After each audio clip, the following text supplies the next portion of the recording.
Assalamu alaikum and welcome to Press Pause with Jouhayna. On today's episode, I've got who I know and has saved on my phone as Jet Light Chef, but her name is Eliza 𝐬𝐲. Welcome. Thank you for having me. Thank you for being here. I know this is your first podcast and It is. last probably because you're like, I'm showing up, but I'm only showing up for you and that's I'm it. retiring after this. Well, I really appreciate that. It means a lot to me because I have a guest wish list and you were on it. Thank you. And because we randomly were having a conversation, I'm like, do you want to come on the show now? And you're like, yes. It's cool. We had a good time. I said yes.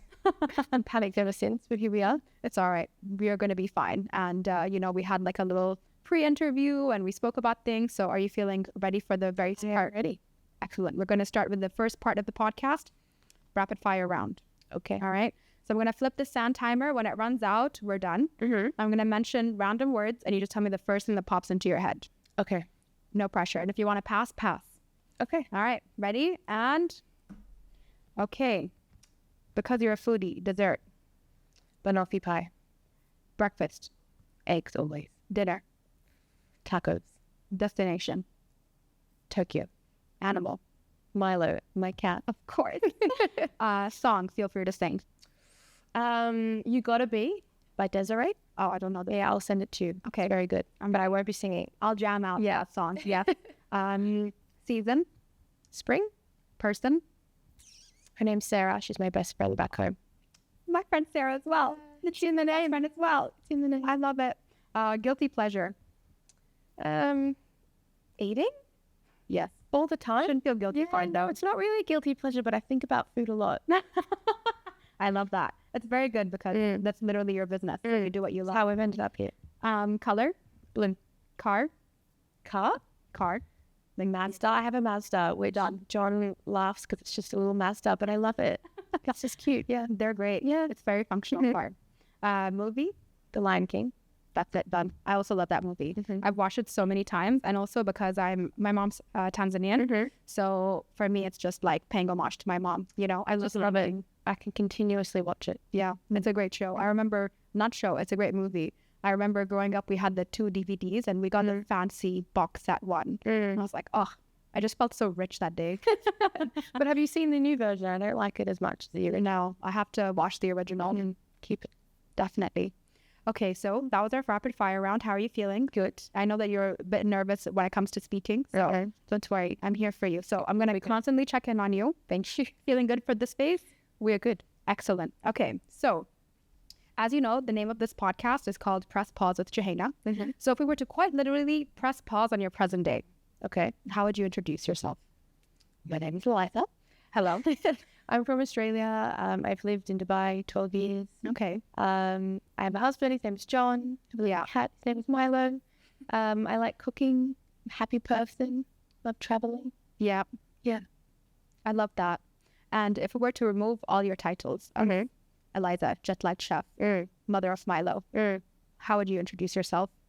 I'm happy. I try and be optimistic. I like being around people. I think that's just part of life, just being around people. Yeah, me too. It feeds my soul. But I realized recently sometimes I like to be alone, but like just for an hour.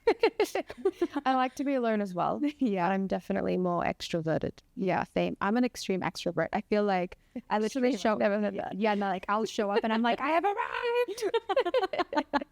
I need to start using that. Yeah, no, like truly, there was a point in time when I just constantly had to be out and around people always. And I would always take my like littlest dog with me because I could sneak him into places. I wish I could take Milo, but he would hold. Yeah, no, he would. I've seen the videos of your cat and he seems like a vibe. He is a vibe, but he's naughty. Whose idea was it to get the cat? So it was mine. Okay. John was adamant that we weren't getting a cat. Okay, I think I remember you telling me. Yeah, but then I found a rescuer that put a picture up and I went and saw her actually without telling him. And then I presented a case and now we have a cat and he loves him. Oh, I love that. My son. Yeah, no, I agree. Yeah. So even with Andy, we started off with my dog, my one dog. And then during the pandemic, I had a panic that he's so old and he's going to die soon. And I was like, we need to get... The beginning lockdown where we all got cabin fever. Yeah, exactly. I was like, I need another dog because mine's going to die. And it was awful. So I was being proactive because the last time I had a pet I loved that much pass away. I was like, no more animals. And it took me almost 5 to 6 years to be like, I would love another. Milo will never die. Yeah, no, he won't. He won't. I won't allow it. No, exactly. And then I went and I wanted to adopt one, and the lady was like really mean to me. She was like a little bit racist that I was a Marathi, and she's like, Really? you're going to abuse the pet, blah blah blah. I'm like, what are you talking about? I'm like, I have a dog and he's like 15 years old. Like, I wouldn't have raised him this old if I wasn't a good mom, you know? But the stereotypes are wrong, because also they didn't want to give me Milo because I was Australian. Because What? the quarantine What? is so hard to take an animal to Australia. Oh yeah, I remember. Yeah, and I was like, what? But then I stayed for a while, and then she changed her mind. And Well, I didn't have the patience you did. I was like, that's really mean. And she had like a shirt saying adopt, don't shop. And I was like, I'm going to go buy a dog now because of you. that was nice and stubborn. Yeah. I was like, how dare. I'm like, that was very mean. Like, you don't have to be so critical. And it was like very spontaneous. Like, I went to go pick up dog food, and there was the store having an adoption day. And I was like, oh my gosh, I can play with like puppies. So I like rocked up there and I was like, love me. And they're like, no, we won't even let you into the playpen. I'm like, I'm so upset. Like, it was really upsetting, you know? So I was like, and then that's how I ended up with Jojo, the Frenchie. And then I will remember I was with my roommate, and she's like, you know, even if we buy one, it's still saving them. I'm like, you are right, just more expensive. So I ended up with a French bulldog. They're very cute. Yeah. They follow along as well. Yeah. And then the third one, Charlie, there was a friend of mine who was going through some health issues. He's like, I don't have the physical, how do I phrase it? Like, he couldn't physically take care of him anymore because he became like, he was in the ICU in and out. And I was like, so I helped him home his other golden retriever. And then this one was his baby, like his first one. And he's like, Joe, I can't trust anyone other than you. I'm like, say less. So I texted Andy and I was like, you want another dog? And he's like, I feel like 2 is enough. I'm like, he's coming over tomorrow. I really want a second one, but John's adamant. It's all right. Just do what you did the last time. Yeah. I know. I've been thinking about it. Yeah, just do it. Yeah. You know, I'll tell you where I built my dog house, and maybe build a cat house. Please. Done. Yeah. Okay, so we went on a tangent, as I promised you we would. So if we were to press the metaphorical rewind button, what's your first memory? I would say, I'm from Melbourne. My grandparents are from like a country town. So driving to visit them, 6 hours in the car, just like really bored and counting cows and just trying to entertain myself. Yeah. There was no entertainment. We didn't have internet, no phones, nothing to do. So just driving with my mum to go visit them. Oh, okay. And how was your relationship with your grandparents? Like, did you vibe with them? Yeah, it's still really good, you know. Like, my granddad called me when it rained to check in on me. He said it made it to the news, which is like really cool that he thought to call me. That's so sweet. And yeah, I'm still really grateful and lucky to have them in my life as well. Oh, that's beautiful. I love my grandma. She's a vibe. So that's why I was like, now I miss her. Yeah, Just talking about yours. I'm very lucky to still have them with me. Oh yeah, alhamdulillah. That's beautiful. And then how did you end up in Dubai? I honestly don't really remember like the thought process. One of my good friends sort of recommended to me like it could be a cool idea. I'd never had a full-time job. Okay. And I kind of felt that I was in a bit of a rut. Okay. So I just sort of applied for it, and then I got an interview, and then I got the job, and then I ended up in Dubai. And oh wow. there wasn't a lot of logic to it, to be honest. That's usually how life is. And then later it makes sense. Yeah, so I did 9 years flying with Emirates, which I absolutely loved as cabin crew. Commendable. Yeah, I love that. I had never seen any cities ever from Australia. I'd never travelled. My first city was Rome, which was just unbelievable, just to pop out in Rome and the Colosseum. And wow. Yeah. What was your favorite country to visit? Probably Japan. Okay, I still haven't been. I have a list for you. Yeah, good. And you're a foodie, so I'm going to get it's the very whole food. Yes. Very food orientated, but Japan is so advanced still, but they hold so much culture. You know, we went and watched like sumo wrestlers, and it's like going back in time, and they're just culturally very nice to each other and patient, and that's beautiful. Yeah, it's amazing. And the food's amazing. Yeah. I love every day when I'm at work, there's a sushi restaurant that's open 24 hours a day. And you bet I'm having sushi at like 4 o'clock in the morning during my night shift. I'm making 𝐬𝐮𝐬𝐫𝐸 tonight for dinner. Oh, I love that. I found that I have a gluten intolerance, so ignore that. I can't. I know I did yesterday, and this morning I woke up with so much brain fog, and I was like, that's why I had coffee. Okay. And then I was like buzzing around the kitchen when I was talking to you. Oh, that's wonderful. Yeah, I love watching your videos online about how you cook, and I want you to adopt me because You guys said that. You comment like, I'm coming in, I'm moving. yeah, I'm moving in. I'm like, tell John you're gonna just have like this little Emirati girl hanging out in the kitchen. Just jump on in. Done. How did that start with your business? Because I had a personal trainer and he recommended that I should hire you for my food. And then I remember at the time you were still cooking out of your kitchen, and I have a shellfish allergy and I have a gluten intolerance. So you were like, I don't want you to have an allergic reaction. So respectfully, don't come to me. And I was like, that's all right. I'll still follow you and love you from a distance. Thank you. Well, during COVID, obviously anyone in the aviation industry was grounded. Yeah. And I was bored. So I created an Instagram just to share my recipes. Like I didn't have any thought to have a business. And then that's why it's called Jet Like Chef, because You were it was Jet just Like me showing recipes. So I started that, and then one of my husband's personal training clients asked if I could cook for her. Okay. And I think actually he kind of agreed to it. So we came home and he's like, can you cook for Kelly? I was like, sure. And I literally just started cooking for her healthy food. She gave me no restrictions, just it had to be calorie tracked, macro, mindful. That was it. And then she recommended me to somebody else, and it spiraled into this. Wow, it really did. Yeah. Because I remember I've been watching your videos like from the beginning of COVID, because he told me about you around then. Yeah. Yeah. Like I think 2020. Yeah. Yeah. So I've been watching you grow. It went from 10 what are they called? Pressure cookers. Yeah. And I big ovens. I bought 2 because of you. They're amazing. You should have your own discount code or something. Like they need to send you a commission. Because I speak very highly of them, and the air fryer. They're really, I have the NutriCook air fryer because of you, and I have the 2 crock pots. So now I make biryani, and I was like, what did you do? I'm like, it's a pressure cooker. It's amazing. It's so 13 And it's very minutes. easy if you're not confident cooking, because you can throw it in, lock it. Yeah. Happy days. It's literally wonderful. And then I know that you had to cook a certain way because also your husband is very conscious of how he eats. Yeah. So is that how it started? Was it always like healthy cooking that you were putting on there? Yeah. So we've been married now, I think I should know this answer off the top of my head, 6 years. Okay. And we would always eat at the same time, but completely different meals. All right. Because John would eat the same thing every day, because I guess he kind of figured this was the optimal meal for him to have, so he would just keep eating it. During COVID, I was doing the Instagram and getting creative, and it was really good stuff, and he'd be like, what are you having? And eventually he'd start eating it. Okay. And then after a while I asked him, like, how do you feel trying different things as well, like just because it's like a variety? And he said he feels better. So we realized that the variety is key for both. I learned a lot from him about macro tracking things and just being mindful, and he also learned that having the variety and also enjoying food. Yeah. Because having the same thing every day can't be nice. No, definitely not. Like I've tried that. My weight has always fluctuated my entire life. And growing up, I did ballet, and I was the curviest girl in class, being half Arab and half African. Like we're nothing but curves. So I remember I used to eat the same thing every day. It was like chicken breast, rice, carrots, because I used to cook the same for my dogs growing up. So I was like, all right, some for me, some for them. And then I would macro count that, and my guilty pleasure was cottage cheese.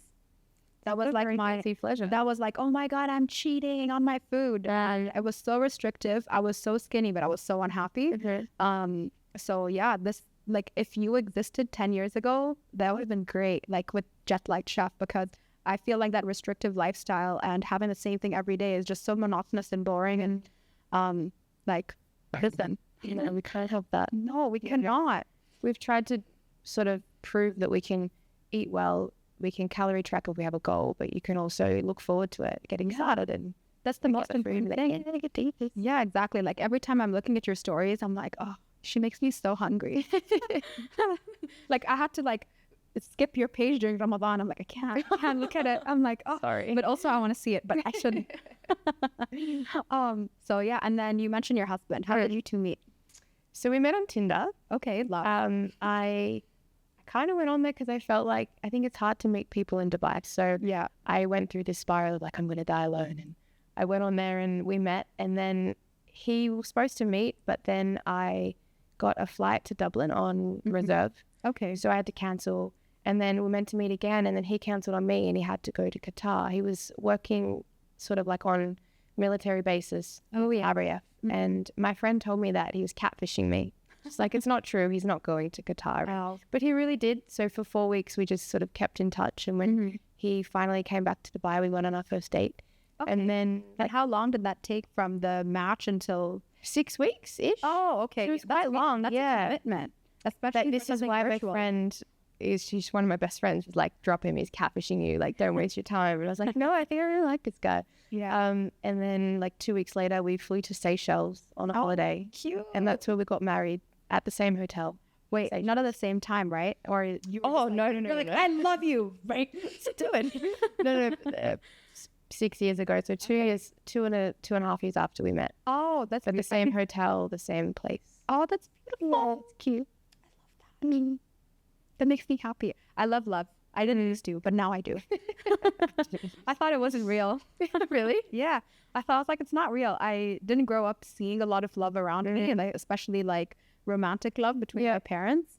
And then even my grandma, like her husband had passed. So she was like, I loved him and I'm done. And I'm like, why? I want to like see love. The only example I had was Disney. And I was like, that's a lie. Which is very unrealistic. It is a lie. Very unrealistic. Exactly. And then the movies we watched growing up were all Bollywood movies.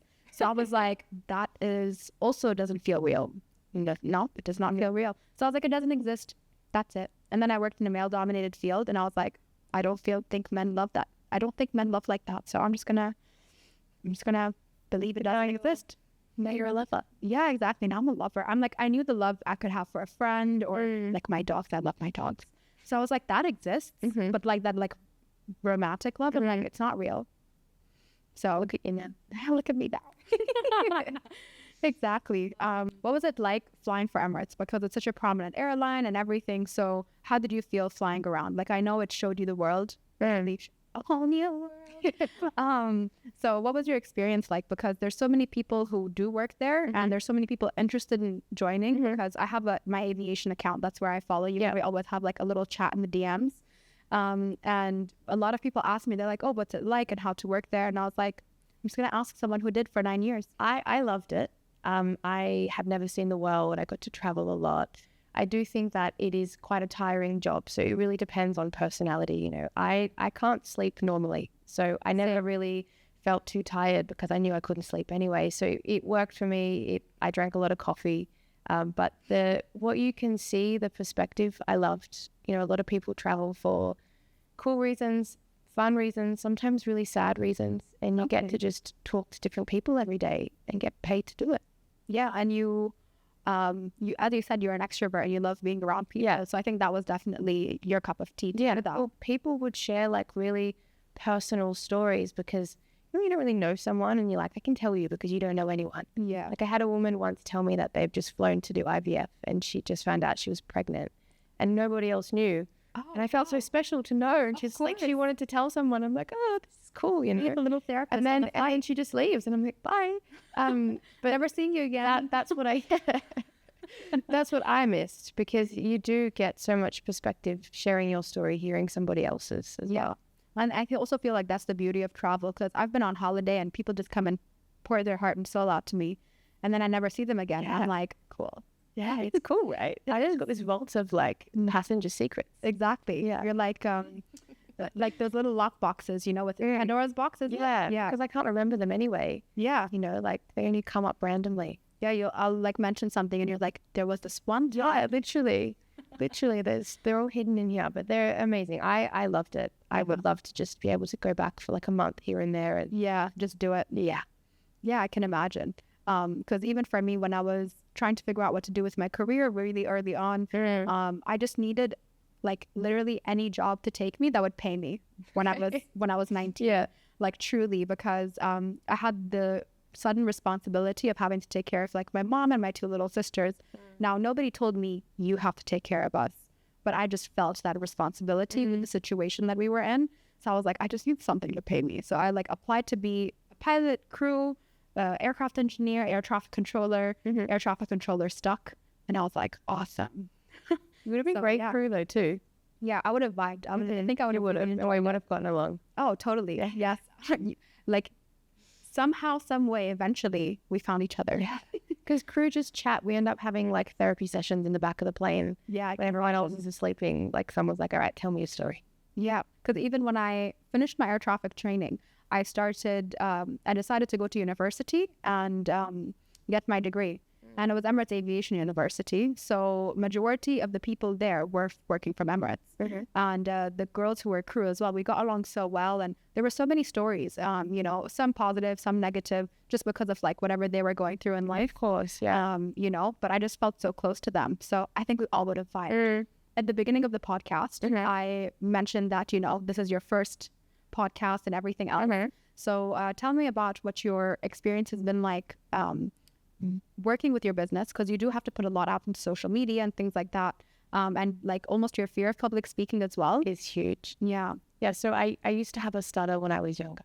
And having that, I would be so scared to have the presentation all day. I'd stand up in front of my, you know, school peers and just completely, it was terrible. I would sit there and try and do a presentation and I wouldn't do it. So the fear is really big for me.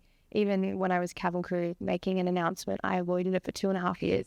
And finally someone said, you're going to do it on the way back. And the entire layover, I just was memorizing the PA, which is only like a 30-second PA, but I was so scared. So I have come a long way, which is why when you asked me, I said, yes, I need to tick these milestones off. Exactly. And we're getting there. Well, I'm so proud of you. Thank you. And you're doing really well, by the way. Like, if you didn't tell me, I wouldn't have known. Really? Yeah, truly. Like, and I'm very honest. Ask the guys. They've seen my honesty. I am definitely getting better though. Yeah.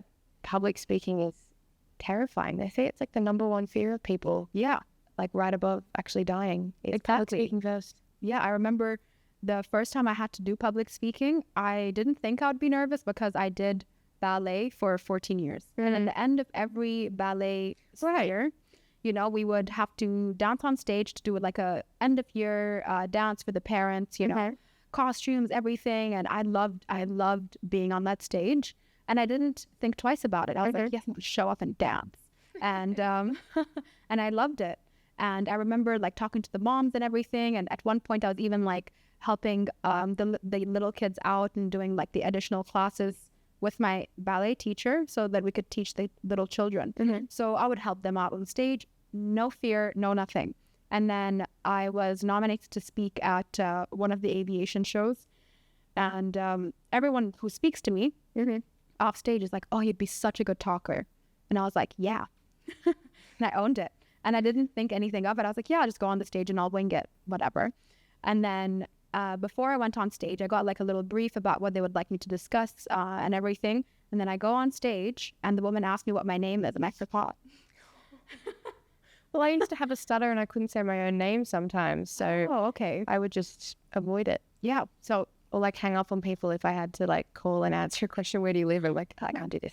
It's like, yeah. That sounds so intense. But yeah, I completely like blanked on stage. And I remember thinking, oh, this is what they mean by deer in the headlights. There was so much light in my face. And I remember I could, when I would speak or even breathe, I could hear it in the mic and the whole room. And I was like, what is that? That's how it feels to me. Yeah. And it was awful. So we experienced the same thing. And then I hired a public speaking coach and I overcame it. And she really, really did help because she taught me how to turn my nerves into fuel to succeed. Okay. So I have like a personal proposition. This would be like the little tip I'll give you. So she told me to make a personal proposition of why I deserve to share my story or be on that stage to MC or moderate or anything. So I did. And it's like, I am worthy to be on the stage because I should share my story of XYZ and everything else. There's a lot of profanity in there as well. Like, you're the best. You got this. You know, I'll let you fill in the blanks. So yeah, and that's really helped me. So I'll have like a little moment where I'm just like alone backstage in a dark corner and I'm like, and I'm just like telling myself, and then I'm like, and just take a very deep breath. You know, your breath is something I feel like we all take for granted until we can't breathe for a moment. Right. And just controlling your breath and taking that moment to just be like present and then going on stage and be like, I got this. Well, I tried to calm down. Probably the last year I've been seeing a psychologist. And one thing she taught me was, what would something look like if you didn't have that fear? So I applied this, like, how would I feel if I wasn't absolutely terrified to be here? Okay. And the answer would be more confident and more calm. So I was like trying to apply it to like driving there. I'd be like, I'd be more calm. I'd be able to answer your questions. So I'll give it a go. Like that kind of works. Like, well, what would life look like without this fear or worry or something that we hang over our head that's not real? Exactly. That's beautiful to put there. And are you still seeing your psychologist? Oh, well, that's honestly, I feel like it's so, like in aviation, it's so taboo to see a therapist.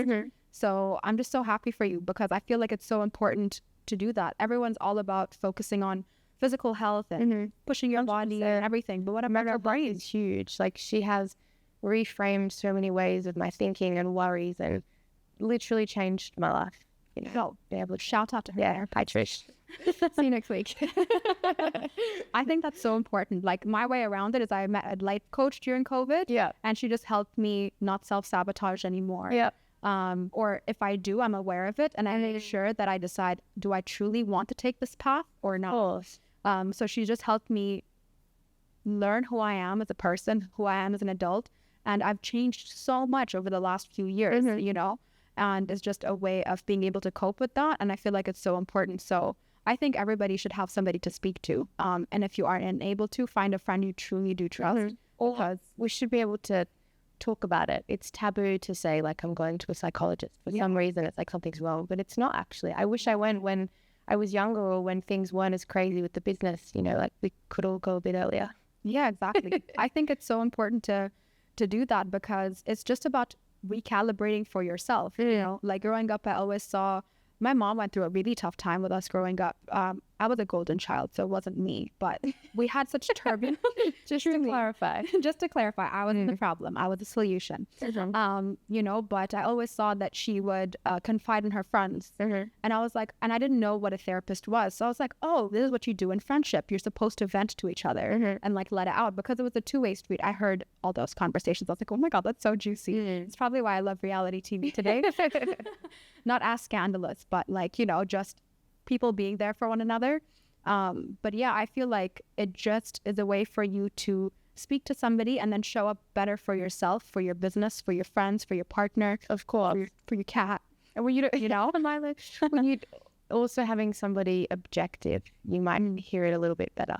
You might have, you know, your partner or your friend tell you something, and then when someone objective, you're like, okay, I'm listening, you know? Yeah, exactly. We're all guilty of this. Yeah, and you've experienced that firsthand. Somebody will come to you on a flight and be like, I'm having a baby, and they haven't told anyone else yet. And it's just because you're a completely different person outside of it. Yeah. And you don't have that bias, you know? But yeah, I feel like everyone talk to each other. Like, talk to people you trust because everyone loves to gossip. So yeah, oh, that's beautiful. I'm happy for you. And I feel like more people should be comfortable in reaching out for help, whether it's to a friend, whether it's finding a therapist. You know, that during COVID, there was this organization that started a nonprofit, and they were giving really heavily discounted, or even at one point it was free therapy during COVID. Did me to that, actually. Oh yeah, Yeah.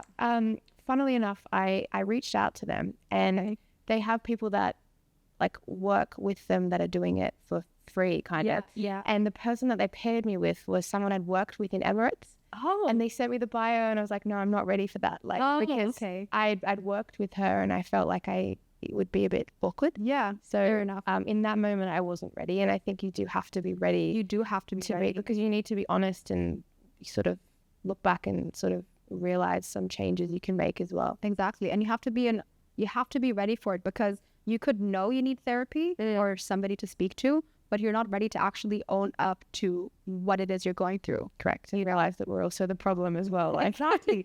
Usually we are the problem, you know, and like the internal thoughts that we have. And, you know, for a really long time as well, I didn't realize it, but after doing the work with my life coach, I was like, oh, I think I have self-sabotage. I definitely have some imposter syndrome, like, you know. Definitely me. T. Yeah. And, you know, I feel like nobody talks about it. So we should talk about it. I didn't know what it was. Somebody told me that I should look it up because I was describing all these things, because I'm all self-trained. So I taught myself how to cook. Okay. I teach myself how to make all my videos, all of the things I've learned. So I kind of felt like I wasn't like worthy to be a chef that owned a company. because Like, I know I are worthy. The chefs, they go to like schools and stuff, and I would watch like, you know, TV shows and Google stuff. I would Google like, how do you cook this? Like, and just read it and do it. Yeah, and you're a resourceful human being, and Very resourceful. I know. exactly. Yeah. And that in itself is such a underrated strength, because everybody thinks that you should have gone to a certain school or worked under somebody so and so and whatever in order for you to be almost worthy or be of a certain caliber. And I also feel like being where we are now, everything's all about who you know and what you've done and everything. But I feel like you're like the underdog that everybody, and I feel like it's important to highlight the fact that you had to be resourceful, because I remember you told me you were like, oh, I cook because I had to growing up. Yeah. So my mum, I grew up just with my mum. So she would be at work and then I'd come home from school and I would just kind of help. Like she would kind of put things that I could cook. So there was like frozen vegetables with some like beef, and I'd be cooking a little stir fry for us. And I loved it. Yeah. I was in my element making pasta bakes. I have memory of that. Love it. And that helped me learn how to cook. Whereas I have some friends that were having someone home to cook that can't cook. Exactly. You know, so there's a lot of things that I think are my strengths. Yeah. Because I learned it. I even observed my mum working really hard, and that was something that I look up to because you know, she achieved a lot. She was a nurse when I was born. It's about to see when we met. No, when we met. Hey, Mom, high five. Nice to meet you. Yeah, so she was a nurse when I was born, and you know, she progressed her career, and it's something that I also watched her do and learned from as well. That's beautiful. It was the same situation with me. Wow. I had both my parents growing up as well, but I watched my mom's hard work, determination. She started a business, had 3 daughters. She was supporting us, you know, and she did so much for us. And even that, you know, you learn through osmosis, you know, so the hard work ethic I have. Wait, does that make sense? Yep. The work ethic that I have is because I observed it, not because I was told I should have it. Of course, you know. And you believed it, and then you implemented it. Exactly. You can learn something, but if you don't want to do it, yeah, you just won't do it. And you know, even with the cooking, my mom, she owned a veterinary clinic and a boarding kennel and cattery. So just have like an animal forest. It's mine too. I'm slowly starting. I've got the dog house, got the trees. Slowly, like there was one guest, she's like, can you put a stable back there? I'm like, whatever you want. Make it. Yeah, exactly. But yeah, it is the dream. Like I want a house. We're going on a tangent, but whatever. I want a house with like, the house is smaller than the garden and there's just animals everywhere. Because I grew up with that. So, you know, we would cook, we would call it shaka food. So Shaka was the name of the dog that we had growing up, some German Shepherd. And I don't know, he was one of the German Shepherds we had, because we had multiple German Shepherds, like one would pass and then we'd get another one, you know? So I had anxiety. Different names. Yeah, different names. So that dog, my little sisters loved eating. We would make home organic food for them, and then we'd mix it in with the kibbles. So we would ask the owner's consent if they're comfortable with their dogs eating like fresh, like we know where the chicken came from and the carrots and the rice and everything. And we'd mix it in with the kibbles that the owners would provide. So we would call it shaka food growing up, because it was like the dog food that we would cook at home. And that's why I'm really good at making chicken, rice, and carrots. And then that's what I ate. So growing up, that's what I was really good at cooking. But it was because of the necessity to provide for the business and everything else like that. So if we were to press the fast forward button, what do you visualize for your future?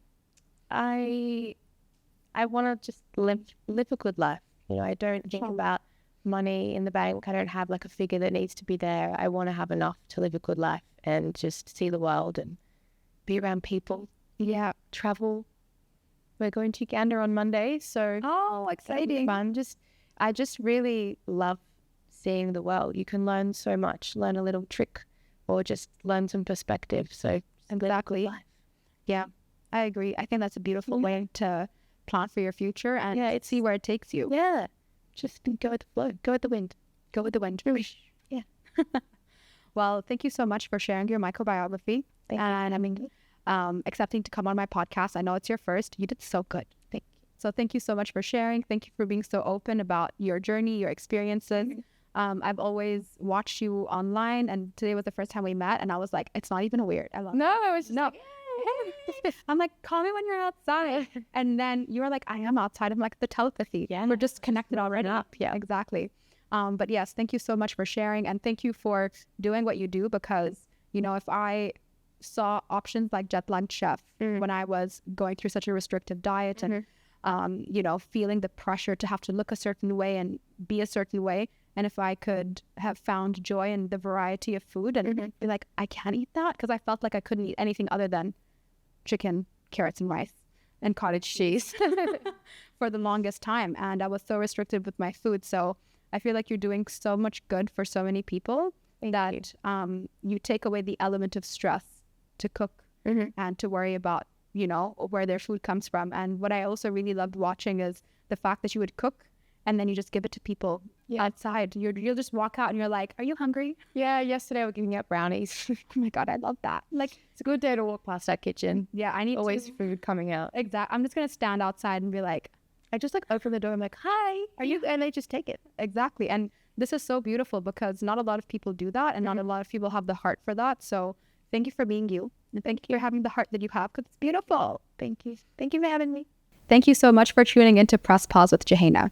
Press Pause family, I would really appreciate it if you hit the subscribe button or follow, depending on the channel that you are tuned into. It makes all the difference, so I can have guests like Eliza and so much more on the show. Thank you very much for tuning in, and see you next week for the Jenga episode.